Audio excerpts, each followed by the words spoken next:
प्यारे प्यारे दोस्तों नमस्कार। स्वागत है आप सभी का मेरे YouTube चैनल में। और आज हम लोग मेंस के एक नए क्वेश्चन के साथ आए हैं।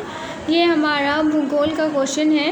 भारत में साल दर साल जल संकट की बढ़ती हुई गंभीरता के चलते सभी हितधारकों द्वारा जल संकट से निपटने के लिए विभिन्न उपाय किए जाने की आवश्यकता है। इसकी टिप्पणी कीजिए। इसका पहले परिचय देख लेते हैं। भारत में दुनिया की कुल जनसंख्या की 16% आबादी है, लेकिन देश के पास दुनिया के मीठे जल के संसाधनों का केवल 4% हिस्सा ही है। बदलते मौसम की मिजाज और बार बार आने वाले सूखे के कारण भारत जल संकट से जूझ रहा है। केंद्रीय भूजल बोर्ड 2017 के नवीनतम आंकड़ों के अनुसार 700 में से 256 जिलों में गंभीर या अतिशोषित भूजल स्तर की सूचना प्राप्त होती है। इसका मतलब है कि इन जिलों में जल स्तर के गिरने के कारण जल की आपूर्ति करना मुश्किल हो गया है। प्रारूप: भारत में जल संकट अवलोकन। जल संग्रह करने की दर में कमी।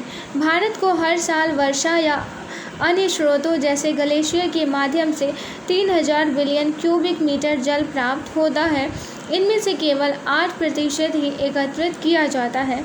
भूजल पर अति निर्भरता और अति निष्कर्षण। भारत प्रति वर्ष 458 BCM की दर से भूजल का संचय करता है, जबकि यह पृथ्वी से लगभग 650 BCM जल का निष्कर्षण करता है। भारत के 89% जल संसाधनों का उपयोग कृषि के लिए किया जाता है, जिसमें से 65% भूमिगत जल है। इस प्रकार भारत की सबसे बड़ी चुनौती में से एक भूजल संरक्षण है।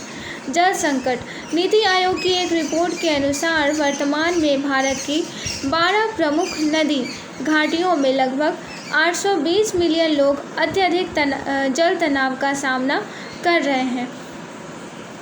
गुणात्मक मुद्दा: जल की उपलब्धता की कमी के मुद्दे के साथ जल की गुणवत्ता से संबंधित मुद्दा भी महत्वपूर्ण है।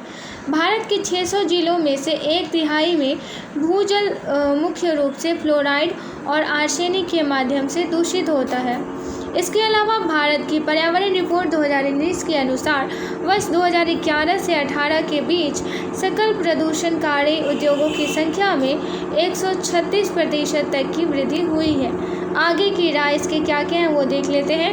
भारत जल पहुंच में सुधार की दिशा में लगातार काम कर रहा है। वर्ष 2019 में जारी जल जीवन मिशन दिशा निर्देशों घरों में जल हेतु नल के कनेक्शन का प्रावधान प्रदान करते हैं। JJM विशेष रूप से ग्रामीण स्तर पर योजना संबंधित गतिविधियों का नेतृत्व करने में महिलाओं को शामिल करने की आवश्यकता पर बल देता है। जल की कमी वाले क्षेत्रों के ग्रामीण भागों में प्रोत्साहन आधारित जल संरक्षण एक समाधान है।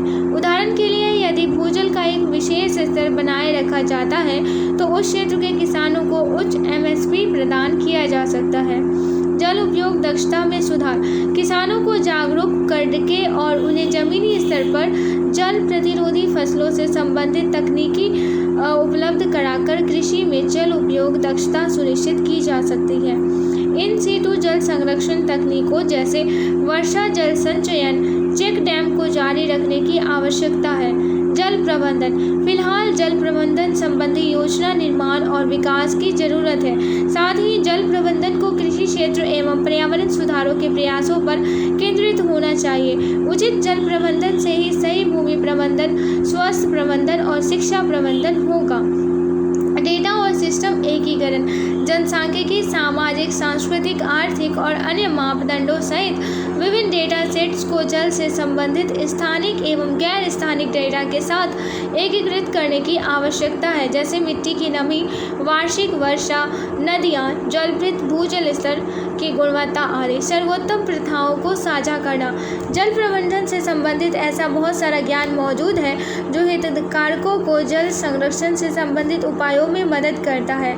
जल शक्ति मंत्रालय द्वारा ज्ञान पोर्टल के रूप में इस तरह का ज्ञान आधारित एक केंद्रीय भंडार बनाया जा सकता है, जिसमें केस स्टडी, सर्वोत्तम अभ्यास उपकरण, डेटा स्रोत पर जानकारी आदि शामिल हो। निष्कर्ष: सरकार को जल प्रबंधन की आपूर्ति के साथ साथ मांग पक्ष पर ध्यान केंद्रित करने की आवश्यकता है और देश में जल संकट से निपटने के लिए समाज में हर सभी को केंद्र सरकार, राज्य सरकारें, जल राज्य का विषय होने के नाते नागरिकों, गैर सरकारी संगठनों और कंपनियों को मिलकर काम करने की ज़रूरत है। तो आज के लिए बस इतना ही। आशा करती हूँ ये टॉपिक आप लोगों को पसंद आया हो। नमस्कार।